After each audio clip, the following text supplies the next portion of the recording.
이제 코로나19가 확산이 이제 점차 감소됨에 따라서 재택근무를 했던 회사들이 직원들을 회사로 불러서 출근할 수 있도록 이제 하고 있습니다. 그런데 직장인들이 출근을 재개하면서 회사 안에 이 안에 속해 있는 갑질이 증가하고 있다는 그런 기사가 어제 저는 보게 되었습니다. 어제 미국의 CNN 뉴스에 보면은 이렇게 한국의 직장 안에 이 갑질에 대해서 이렇게 보도하고 있습니다. 헤드라인의 이제 제목이 이렇습니다. 한국의 직장인들이 회사로 돌아오면서 직장 내의 괴롭힘, 갑질이 돌아오다. 기사를 보시면은 이 사회적 거리두기가 유지된 지난 3월의 조사에서는 이 직장 안에서 괴롭힘을 경험한 비율이 23%였다고 합니다. 하지만 이제 사회적 거리두기가 해제되고 지난달에 이 조사를 보니까 이 수치가 거의 30%가 가까이 되었다, 이 증가했다고 이 기사는 보도하고 있습니다. 이어서 기사에서는 이 직장인들이 상사에게 모욕을 듣거나 또는 한밤중에 술 취한 상사에게 이 성희롱적인 문자를 받는 등 여러 가지 일에 갑질을 당했다라고 이렇게 제보를 하고 있습니다. 성도 여러분, 뉴스를 보시고 저도 그렇지만 우리가 다 안타까운 마음이 드실 것입니다. 그리고 저는 이러한 일이 지금 이 말을 듣고 있는 우리와 전혀 상관이 없다는 것을 인정하지 않습니다. 왜냐하면 이러한 갑질을 지금 이 자리에 있는 내가 또 우리가 당할 수도 있기 때문입니다. 물론 은퇴를 하시고 직장에 나가지 않는 성도님들도 계실 것입니다. 하지만 굳이 내가 당하지 않더라도 우리의 자녀들이 이러한 갑질을 당할 수도 있고 또 우리의 손자나 손녀들이 이러한 갑질을 당할 수도 있습니다. 그리고 세상에서 이러한 갑질은 믿는 모든 성도가 당할 수 있는 것입니다. 오늘 본문은 이 베드로 사도가 소아시아 성도 그 중에서 사원들을 향해서 너희가 고난 가운데 어떻게 살아가야 할지 전파하고 있습니다. 먼저 18절 말씀을 보시면 이렇게 베드로가 증거하고 있습니다. 우리 이 말씀을 보시면서 함께 18절 말씀 읽겠습니다. 시작. 사원들아 범사에 두려워함으로 주인들에게 순종하되 선하고 관양하는 자들에게만 아니라 또한 까다로운 자들에게도 그리하라. 아멘. 우선 이 18절 말씀을 보시면 사원들이라고 나옵니다. 즉 이 베드로는 오늘 말씀에서 사원들의 대상으로 이 말씀을 증거하고 있는 것이죠. 그렇다면 사원은 무슨 직종의 어떤 사람들일까요? 이 사원은 가정, 이 집의 종, 가정의 노예라는 뜻입니다. 이들은 주인의 집에서 주로 육체 노동을 했던 그런 종들이었습니다. 이 종들의 소유권은 주인에게 있었습니다. 또한 이 종들은 주인의 명령을 따라서 자신의 소유된 이 주인을 위해서 그 집을 위해서 열심히 성실하게 최선을 다해서 일해야 했습니다. 그러므로 이 베드로 사도가 사람들을 향해서 범사에 두려워함으로 주인들에게 그 주인의 명령을 따르라, 순종하라 이렇게 말한 것이죠. 그런데 사랑하는 성도님들, 우리가 오늘 말씀에서 이 사환들이라는 단어를 보고 있으면 사실 지금 우리가 볼 땐 마음이 너무나 어딘가 모르게 불편할 것입니다. 왜냐하면 사환들, 이 노예 그리고 종이란 말은 지금 우리가 볼 때는 전혀 이 세상의 이성과 이치에 맞지 않는 그런 말이기 때문입니다. 지금 우리가 볼 때 이 노예가 있는 제도는 너무나 야만적인 제도이고 또 절대로 세상에선 존재해서는 안 되는 그런 제도입니다. 그래서 우리가 본문을 보면 그들에게 이 베드로가 순종이 아니라 종에서 벗어날 수 있게 무언가 방법을 알려주거나 노예 제도가 잘못된 것이라고 일러줘야 하는 거 아닌가? 우리는 이렇게 생각할 수도 있을 것입니다.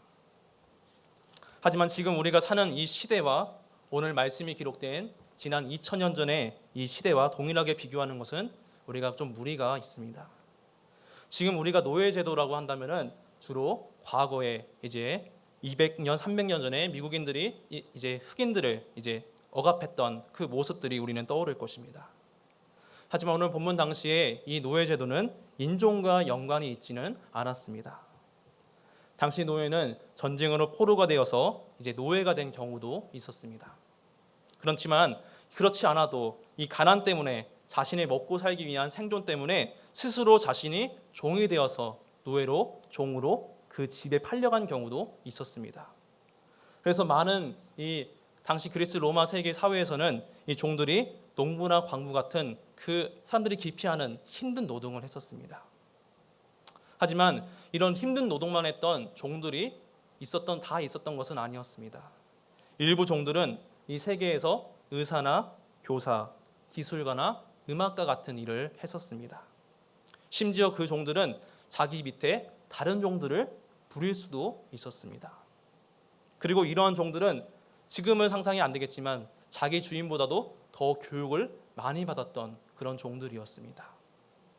또한 이 종들은 주인에게 기여도와 그 충성에 따라서 보상을 충분히 또 받을 수 있었고, 자기가 모은 재물로 종에게서 끝끝내 해방될 수 있는 그 자유를 살 수도 있었습니다. 이 역사가들에 의하면은 당시 로마 제국의 인구 4분의 1가량이 노예였다고 합니다. 그리고 어떤 도시는 3분의 1이 노예였다고 합니다. 그리고 이러한 노예의 역할은 너무나 중요한 역할을 했습니다. 당대의 로마의 사회 경제 안정을 유지했다라고 이 역사가들은 평가하고 있습니다. 이처럼 노예제는 당시 사회적인 그 기반과 안정을 위해서 필요했던 사회적인 시대적인 제도였습니다. 그래서 오늘 말씀을 포함해서 이 성경 말씀은 노예제도를 파괴하라 이렇게 이야기하지 않습니다. 그것은 어쨌거나 이 당시의 종들이 이 노예제도를 통해서 주인과의 그 고용관계를 맺고, 또 비록 힘들어도 그들이 그 안에서 먹고 살아갈 수 있는 그 삶의 터전, 그 삶의 방식이었기 때문입니다. 사랑하는 성도 여러분, 그렇다면 성경은 노예제도를 합당하게 인정하고 있는 것인가? 우리는 이렇게 생각할 수도 있을 것입니다.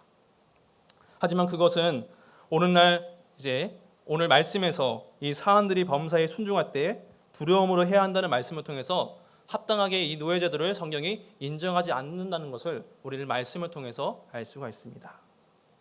먼저 종은 오늘 말씀에서 보신 것처럼 범사의 모든 일에 두려움을 가지고 이 주인에게 순종을 해야 합니다.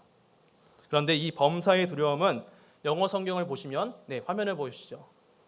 노란 색깔 글씨 보시면은 영어 ESV 성경으로는 모든 존경으로라고 번역이 되어 있습니다. 또한 NRSV 성경을 보시면은 모든 존중으로라고 번역이 되어 있습니다. 그러므로 이 두려움이란 뜻은 이 주인에게 존경과 존중의 마음을 갖고 주인의 명령에 따라야 된다, 순종해야 한다라고 베드로 사도가 이야기하고 있는 것이죠. 그런데 사랑하는 성도님들, 이 종은 주인과의 관계만 있어서 이 주인에게 존중과 존경으로 순종하는 것이 아닙니다. 이 종들은 세상에서 주인의 다스림을 받습니다. 그런데 믿는 종들은 그 주인을 넘어서 온 세상을 통치하시는 분, 하나님께서 그들의 주인이 되십니다. 그래서 오늘 말씀은 이 사람들을 향해 말하기를, 이 말씀이 나와 때로는 상관이 없는 것처럼 우리는 느껴질 수도 있을 것입니다. 하지만 우리가 지난주에 보신 말씀처럼 베드로전서 2장 16절을 보면은 모든 성도는 하나님의 무엇이라고요? 종과 같아야 한다라고 우리가 말씀을 나눴습니다. 그리고 우리는 하나님의 종으로 살아야 되는, 사실 우리는 모든 성도가 종인 것이죠. 그래서 오늘 사원들에게 말하는 것은 사실 지금 우리에게도 말하고 있는 것입니다. 그래서 어쨌거나 이 종들은 주인에게 순종하는 이유가 바로 이 주인과의 관계만 있어서 그런 것이 아니라 그가 하나님과의 관계가 있기 때문인 것입니다. 세상에서 주인에게 순종하는 것, 이것이 바로 하나님의 뜻이고 그 종에게 진정으로 두려워할 분이 이 세상의 주권자이신 하나님이시기 때문입니다. 그래서 베드로전서 2장 17절은 무사람을 공경하며 형제를 사랑하며 하나님을 두려워하며 왕을 존대하라. 바로 우리가 진정 두려워해야 할 분, 주인 이상으로 하나님을 두려워해라 라고 말씀하고 있는 것이죠. 그래서 이 종들은 세상에서 주인에게 순종을 해야 합니다. 그런데 문제는 좋은 주인을 이 종들이 만나면은 나에게 잘해주니까, 나에게 친절하게 대해주고 상냥하게 대해주니까 이 주인의 말을 잘 들을 것입니다. 그런데 조금 성격이 깐깐한 이상한 그런 주인을 만나면은 너무나 마음이 힘들 것이죠. 그런데 오늘 말씀해 보니까 이 개역개정 18절에 보시니까 이 주인들에게 말하기를 까다로운 자들에게도 너희가 순종하라 이렇게 말합니다. 그런데 여기서 까다롭다는 것은 무슨 성격이 깐깐해서 이 주인이 종들에게 일을 단지 많이 시킨다 이런 뜻은 아닙니다. 여기서 까다롭다는 이 원어적인 말씀은 그 주인들이 잔혹했다, 잔인했다라는 뜻을 가지고 있습니다. 이것은 당시 종들의 모습을 통해서 우리가 역사를 통해서 알 수가 있습니다. 일부 종들은 정말 좋은 주인을 만나서 좋은 대우를 잘 받았습니다. 하지만 여러 종들은 이 잔혹한 주인들에게 학대를 당했죠.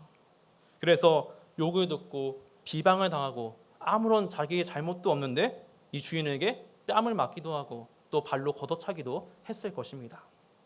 또 주인에게 이 종들은 성적으로도 학대를 받았을 것입니다. 소위 말해서 이 종들은 오늘날 우리가 직장인들이 받는 아까 처음에 제가 말씀드렸던 갑질, 그 이상의 갑질을 받았던 것입니다. 사랑하는 성도 여러분, 만약에 내가 아무런 잘못이 없는데 이런 일을 당한다면 어떤 심정이 드실까요? 저라면은 열이 받을 것입니다. 네. 다른 분들은 어떠십니까? 네. 평안하다 이런 분들은 거의 있지 않을 것입니다. 그리고 이 내가 할 수만 있다면은 이 주인에게 또 상대에게 나에게 상대를 끼친 이 상대에게 할 수만 있다면 그가 피해를 받을 수 있도록 최선을 다할 것입니다. 그런데 오늘 본문은 이러한 우리 마음을 가진 성도들에게 이렇게 말씀하고 있습니다. 우리 화면 보시면서 본문 19절, 20절을 함께 읽겠습니다. 시작. 부당하게 고난을 받아도 하나님을 생각함으로 슬픔을 참으면 이름 아름다우나 죄가 있어 매를 맞고 참으면 무슨 칭찬이 있으리요. 그러나 선을 행함으로 고난을 받고 참으면 이는 하나님 앞에 아름다우니라. 아멘. 오늘 말씀은 이 까다로운 주인들, 잔혹한 주인들에게 억울하게 고난받는 성도를 향해서 하나님을 생각하라, 그리고 참으라 이렇게 말씀합니다. 그리고 이러한 참음, 인내가 하나님 앞에 아름답다고 증거하고 있습니다. 오늘 19절에서 또 20절에서 나온 이 아름답다라는 말은 헬라어로 카리스라는 단어입니다. 이 카리스라는 단어는 많이 아실 것입니다. 바로 은혜라는 뜻입니다. 즉 이 말씀은 성도가 부당한 고통, 고난을 인내하는 것, 참는 것이 하나님 앞에 은혜라고 알려주고 있는 것입니다. 그러므로 고난 가운데 성도가 하나님의 은혜를 우리가 누리기 위해서는 요구되는 자세, 그 모습이 있습니다. 바로 부당한 고난 가운데 성도가 참는 것, 인내하는 것입니다. 우리 속담을 보시면은 이 참을 인자가 셋이면은 살인도 면한다라는 이 말이 있습니다. 그런데 저는 예전에 TV에서 봤는데요, 이 속담을 이제 어떤 한 연예인이 바꾸어서 3번 참으면은 요즘에는 호구가 된다라는 이 말이 있었습니다. 이미 아마 알고 계신 분도 계실 텐데요. 아마도 TV에서는 이제 재미로 쓴 말일 것입니다. 하지만 우리가 진지하게 이 말을 듣는다면은 마냥 재미있는 말은 아닐 것입니다. 왜냐하면 지금 세상에서는 부당하게 고통을 참는 것은 너무나 바보 같은 일이기 때문입니다. 물론 옛날에 70년대나 우리나라 80년대 보시면은 개인의 권리나 자유가 억압된 그런 시대에서는 이 참는 것이 바보가 아닐 수도 있습니다. 참아야지만 살아갈 수 있는 그런 시대였기 때문이죠. 하지만 지금은 그 전보다는 훨씬 개인의 권리나 이 자유가 더 나아진 상황입니다. 그래서 갑질을 하는 사람이 제 사실은 제일 문제입니다. 하지만 그것에 대항하지 않고 참는 사람도 우리는 때로는 바보 같다라고 이야기할 수도 있는 세상에 살고 있습니다. 그런데 이러한 세상에서 오늘 성도가 부당히 고난을 참는 것은 참으로 어려운 일이고 또 바보 같은 일인 것이죠. 물론 오늘 말씀에서 이것이 하나님의 은혜를 우리가 누리기 위해서라고 했지만 어쩌면 오늘 이 말씀에서 우리가 보시면 참으라 이 말씀이 없었다면은 솔직히 더 좋았을 것입니다. 참는 게 없으니까 말이죠. 그저 하나님을 생각만 해서 내가 참는 게 없이 은혜를 나에게 주신다면은 우리는 더 없이 좋을 것입니다. 하지만 오늘 본문 21절은 우리 성도에게 이렇게 말씀을 하고 있습니다. 우리 화면 보시면서 또 성경 보시면서 21절 말씀을 함께 읽겠습니다. 시작. 이를 위하여 너희가 부르심을 받았으니 다사 너희에게 본을 끼쳐 그 자취를 따라오게 하려 하셨느니라. 아멘. 베드로 사도가 이를 위해서 너희가 부르심을 받았다라고 말씀하고 있습니다. 여기서 이를 위한다는 말씀은 성도가 고난 가운데 인내하는 것을 위해서 하나님께 부르심을 받았다라는 말씀입니다. 그리고 21절은 그러한 부르심의 이유가 그리스도이심을 밝히고 있습니다. 베드로 사도는 이렇게 증언하죠. 그리스도께서 너희를 위해서 고난 받으사 너희에게 본을 끼쳐 그 자취를 따라오게 하려 하셨느니라. 그러므로 성도가 고난 받는 것은 하나님께서 정하신 뜻입니다. 그리고 우리가 은혜를 누리기 위한 방식입니다. 왜냐하면 그 방식대로 그리스도께서 고난 받으시고 또 우리에게 먼저 본이 되셨기 때문입니다. 우리나라 축구 선수 가운데 아마도 축구는 잘 즐겨보지 않더라도 손흥민 선수는 다들 아실 것입니다. 얼마 전에 이 손흥민 선수는 아시아인 최초로 잉글랜드 프리미어리그에서 이 득점왕을 했던 그런 선수가 되었습니다. 그래서 이제는 대한민국을 넘어서 전 세계적으로 인정받는 그런 월드 클래스적인 선수가 되었습니다. 그런데 이 손흥민 선수가 세계적인 선수가 이렇게 될 수 있었던 것은 그 선수의 노력도 있었지만 그 옆에서 그 밑에서 손흥민 선수의 아버지 손흥민 감독의 역할이 지대했음을 우리는 매체를 통해서 볼 수가 있습니다. 이 손흥민 선수의 아버지 손 감독은 어릴 때부터 이 아들에게 축구 훈련을 시켰습니다. 그런데 제가 인상 깊었던 것은 어떤 훈련을 알려주고 그것을 반복해라, 여기에서 끝난 것이 아니라 아버지가 그 아들과 함께 그 축구 훈련을 같이 했다라는 것입니다.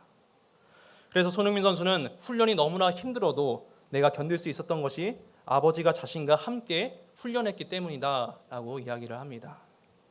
그리고 이 손 감독은 아들이 힘들어도 자기보다 이 아들보다 나이가 훨씬 든 아빠도 이렇게 열심히 너랑 똑같이 하는데 너가 안 할 수 없겠냐, 아들이 안 할 수 없겠냐라고 말하면서 인터뷰한 것을 저는 보게 되었습니다. 마찬가지로 이 손흥민 선수와 같은 또 저 같은 젊은 세대가 요즘의 기성세대 어른들에게 감동을 받고 존경할 수 있는 점이 무엇인지 저는 생각을 해보았습니다. 여러 가지가 있겠지만 그것은 나에게 그것을 행하라고 이야기한 어른들이 먼저 자신이 그것을 실천하는 것입니다. 만약에 우리 집에 또는 어떤 집에 엄마가 아들이 살이 아주 대룩대룩 쪘습니다. 네. 그래서 이 살이 쪄가지고 그만 좀 먹어, 야 그만 좀 먹어 이렇게 이야기를 합니다.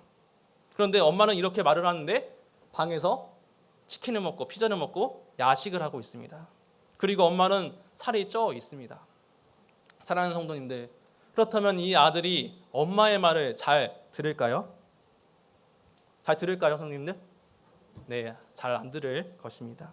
이 아들은 엄마도 그렇게 하는데 내가 왜 엄마의 말을 들어? 라고 하면서 엄마의 말을 거의 안 들을 것입니다.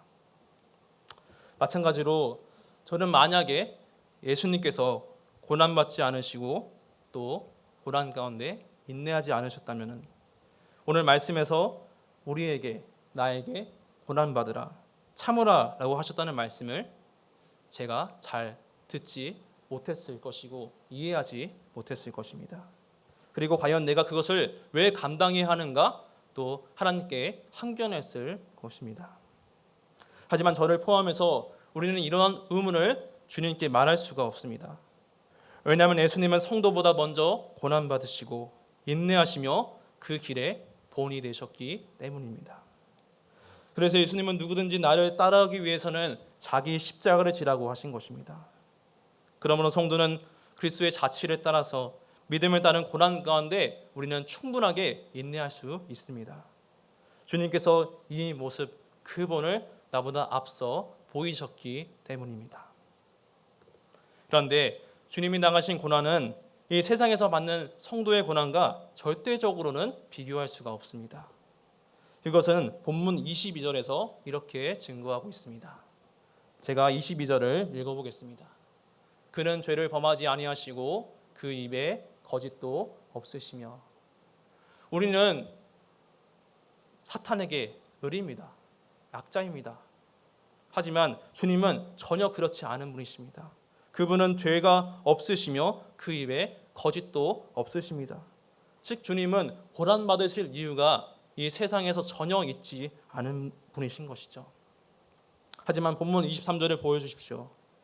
그분은 세상에서 욕을 당하시되 맞대어 욕하지 아니하시고 고난 당하시되 위협하지 않으셨습니다. 이것은 지금의 시각에서 또 당시 세계에서도 아무런 죄가 없는 이 무고한 사람이 이러한 일을 억울한 고난을 당하는 것은 참 어리석은 일입니다. 무고하다면은 지금도 그렇지만 당시에도 자신의 결백을 주장하는 것이 당연한 세상이었습니다. 그것이 세상에 옳은 그 당시를 지배했던 그리고 지금도 지배하고 있는 이치인 것이죠. 하지만 주님께서는 어떠하셨습니까? 욕을 받으셨지만 욕을 맞대어 하지 않으시고 그분은 침묵을 하셨습니다.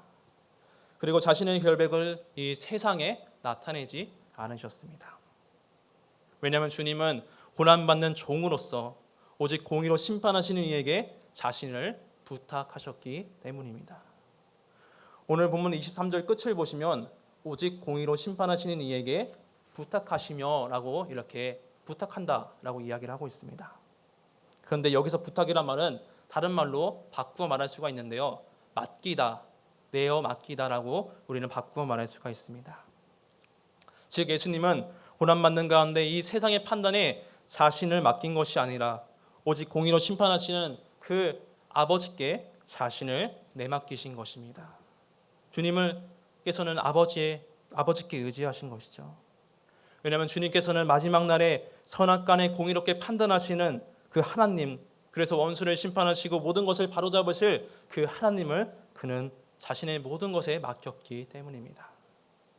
그래서 성도가 고난 가운데 인내할 수 있는 것은 주님께서 우리의 본이 되셨기 때문이고 또 한 가지가 있습니다.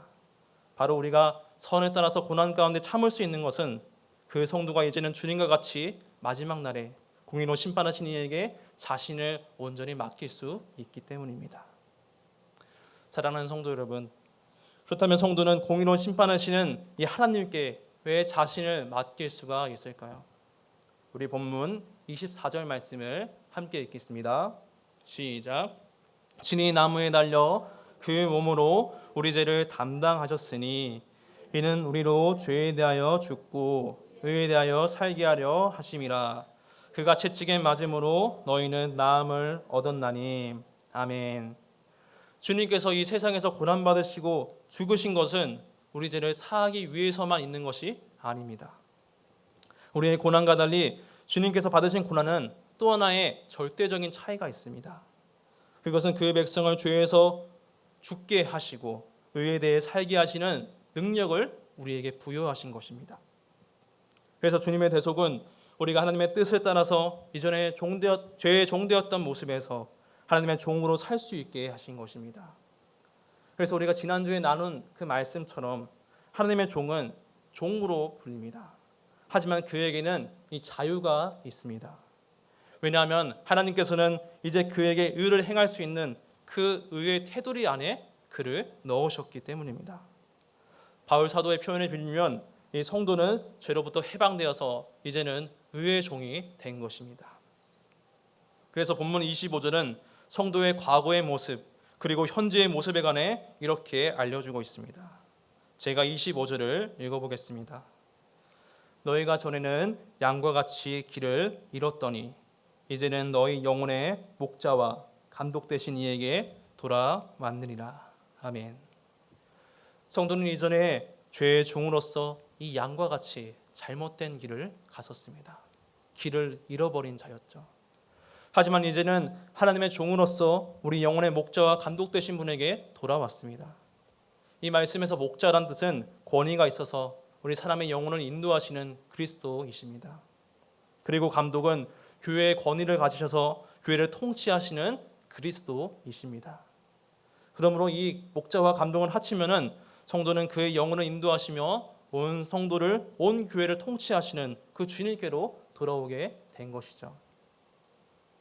이제 오늘 말씀을 맺도록 하겠습니다. 성도가 세상에서 고난받고 인내하는 것, 사실은 이것이 말처럼 간단하지가 않습니다. 우리가 주님을 따른다는 말은 수없이 들었지만 나에게 부당한 고통, 이 어려움이 찾아온다면 참는 것, 인내하는 것, 그거 너무나 쉽지가 않습니다. 이것은 여러분과 함께 이 말씀을 드리고 있는 저 자신도 마찬가지입니다. 물론 우리가 고난 가운데 이 참을 수는 있겠습니다. 그런데 문제는 내가 이 참는 것이 주님의 자치를 따라서 하나님의 뜻에 순종하기 위한 것인가?